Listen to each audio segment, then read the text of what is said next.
Donc, bonjour Monsieur Rodrigo Arenas Munoz. Bonjour. Donc, merci de nous recevoir pour cette interview. Vous êtes donc la liste de rassemblement de gauche, donc vous êtes tête de liste Europe Écologie Les Verts. Oui. Donc nous on est Association Citoyens Musulmans en partenariat avec le collectif On ne marche pas, on vote, Ouais. et Aux urnes nos citoyens qui est devenu Aux urnes nos citoyens. Donc concrètement on attaque sur les questions concernant l'islamophobie.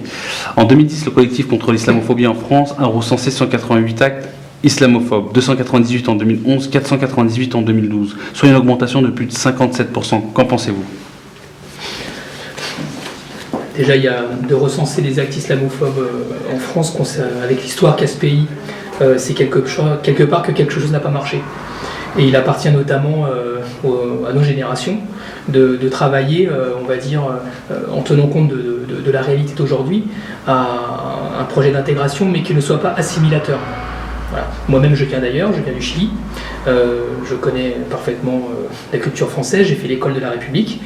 Et je dois reconnaître que le regard qui m'est porté sur moi par rapport à mes amis qui peuvent être notamment issus du Maghreb ou d'Afrique subsaharienne est différent.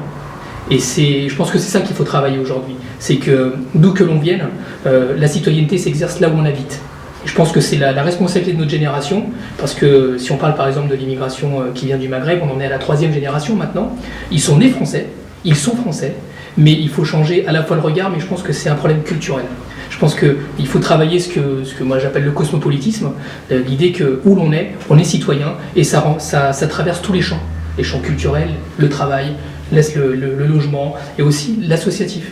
C'est-à-dire que on a beaucoup parlé d'Obama par exemple, on a l'impression que l'arrivée du président Obama aux États-Unis a été un fait qui sort d'un chapeau. Non, ce sont des générations et des générations de migrants, pas seulement d'Afrique d'ailleurs, pas seulement d'esclavage africain, qui ont lutté pour leurs droits, qui ont lutté pour intégrer le monde politique. Et je pense que là est l'enjeu. C'est-à-dire qu'aujourd'hui, notre génération, elle a le devoir, notamment par rapport aux anciens, par rapport aux parents, d'avoir cet acte citoyen pour investir le champ politique et que, quelque part, les élus soient à leur image et qu'ils puissent porter des projets que eux-mêmes puissent porter. Il faut aujourd'hui que ces projets soient portés par eux-mêmes et non pas les faire porter par d'autres. Quelle est votre opinion vis-à-vis du silence des politiques face à cette vague islamophobe ? Si vous êtes élu, serez-vous prêt à condamner publiquement ces actes ? Je pense que le silence, il est lié notamment au fait que l'immobilisme politique, quand vous regardez l'Assemblée nationale par exemple, elle n'est clairement pas à l'image de la France. Donc à un moment donné, aller sur ces terrains-là qui font polémique aujourd'hui, sur un certain nombre de sujets, c'est prendre des risques. Et le rôle d'un élu, c'est d'être réélu. Donc à un moment donné, il est important aussi d'avoir des jeunes élus qui arrivent, ou même des anciens, qui prennent ce risque-là, parce qu'on est à une situation, on va dire, de crise civilisationnelle, où on ne peut plus rester dans l'entre-deux. Soit on rentre dans le cosmopolitisme, soit on reste sur la France à la papa. Et ça, c'est pas possible aujourd'hui. Il faut franchir le pas. Monsieur Jean Bourbeau parle de laïcité falsifiée, Madame Chiari parle de laïcité travestie, utilisée comme instrument de stigmatisation de millions de musulmans. Comment définissez-vous la laïcité ? Que signifie pour vous garantir le libre exercice public du culte ? La laïcité, c'est la République quelque part, c'est-à-dire qu'on ne peut pas nier l'importance de la religion dans un pays comme la France. Elle a été constitutive de toute son histoire. Alors évidemment, il y en a qui font référence aux racines chrétiennes de l'Europe, etc. C'est un débat historique qui mérite la peine d'être tenu, puisqu'on sait très bien aujourd'hui que, par exemple, si l'Occident a redécouvert Aristote, c'est à travers Averroès, par exemple. Donc il y a un échange culturel qui existe, et je pense que renoncer à ces échanges culturels, c'est un peu compliqué pour l'histoire de la République. Donc je reviens à votre question, évidemment, mais aujourd'hui, la République doit garantir les cultes, tous les cultes. Il y en a évidemment qui sont soumis à des questions de guide et d'égalité, notamment tous les rapports sur les sectes qui ont lieu, etc. Mais aujourd'hui, en tout cas, les 3 religions monothéistes se doivent d'être traitées sur un pied d'égalité. Mais pas seulement. Vous avez aussi, par exemple, dans la religion catholique, moi je suis baptisé chrétien, des différences entre les différentes églises. Et il n'y en a pas une qui doit être au-dessus de l'autre, sauf à considérer qu'il y en a qui sont plus importantes que les autres. Donc dans une ville comme Montfermeil, il serait normal que chaque culte ait son lieu. Et la religion musulmane, a fortiori, puisque aujourd'hui il y a encore beaucoup de travail à faire dans ce sens-là. Seriez-vous contre une école privée musulmane dans la ville de Montfermeil ? Aujourd'hui, sur Montfermeil, il existe déjà des écoles privées, on va dire, à connotation confessionnelle. Elles sont essentiellement catholiques. Je pense que l'arrivée, il ne s'agit pas de dire oui ou non. Évidemment, en tant que maire d'une ville, je me dois de garantir l'égalité républicaine. Donc, a priori, je vous dirais oui. Simplement, il y a une question qui est préalable à ça. C'est, est-ce que la communauté musulmane de Montfermeil souhaite avoir une école musulmane?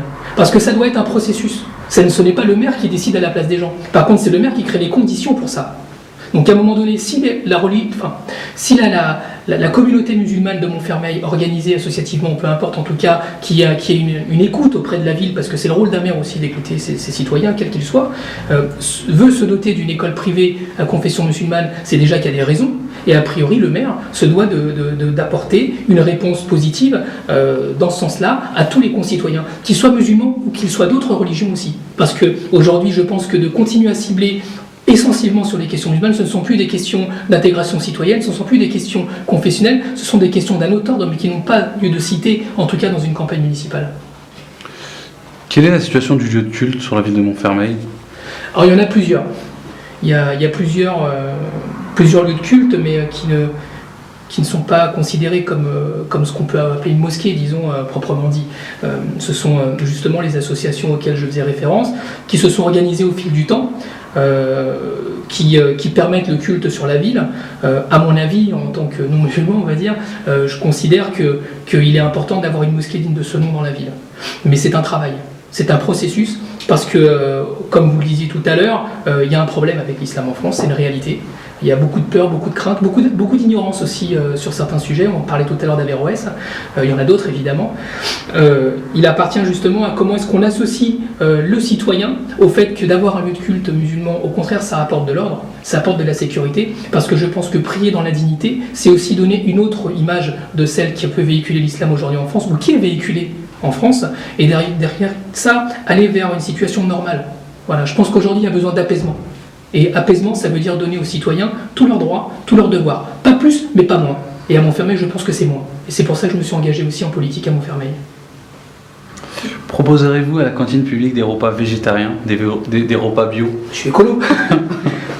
Sur mon programme, en fait, il y a 20% de bio dans les cantines. Parce que aujourd'hui, il y a un problème dans ce pays, c'est la perte de parole politique. Les gens ne croient plus aux politiques. Ça marque des vraies ruptures. Donc 20% de bio, je sais que je pourrais le faire en 6 ans. Évidemment, on essaiera de faire plus. Voilà. Mais je pense que redonner la parole, c'est aussi tenir ses engagements. Donc moi, je l'ai écrit dans le programme, qui est sur mon site internet, donc c'est arenas2014.fr, et écrit le bio dans les cantines. Ça sera 20%, ça sera plus. Après, la question que vous posez, c'est évidemment le halal. Faisons direct. Je pense qu'aujourd'hui, il appartient au maire, en tout cas, de faire en sorte que tous les enfants puissent manger normalement. Voilà. Et on sait très bien que dans une ville comme Montfermeil, où il y a des enfants qui appartiennent culturellement au Maghreb, à l'Afrique subsaharienne, en tout cas, dont les parents sont de confession musulmane, il faut respecter ça. Voilà. On ne peut pas laisser un enfant venir à la cantine à l'école et partir avec le ventre vide, surtout que, notamment dans certains quartiers comme les Bosquets, etc., mais pas seulement, parce que la crise fait que ça se développe dans d'autres quartiers, le repas du midi est parfois le seul repas équilibré et de qualité. Maintenant, sur la question du végétarien, il faut aussi que la France fasse un effort, et là ça ne concerne pas que les musulmans, c'est que quand on parle de viande, par exemple, ce qui compte, c'est l'apport en protéines des enfants. Et aujourd'hui, l'apport en protéines se fait évidemment par la viande, mais se fait aussi à travers les végétaux comme le pois chiche, etc. Donc il faut savoir, à travers un menu des cantines auquel on associera les parents, mais vraiment, pas pour avoir une caution en disant regardez, j'ai fait une petite réunion et maintenant voilà le menu, non. C'est d'associer vraiment de façon à ce que tous les enfants puissent manger à leur faim en tenant compte de la diversité de Montfermeil. Au sein de votre ville, le cimetière dispose-t-il d'un carré musulman? Sinon, l'envisagerez-vous? Non, il n'y a pas de carré musulman à Montfermeil. Je pense que dans une ville comme Montfermeil, avec la population qu'elle a, ça me paraît juste logique. Voilà, ça me paraît juste logique.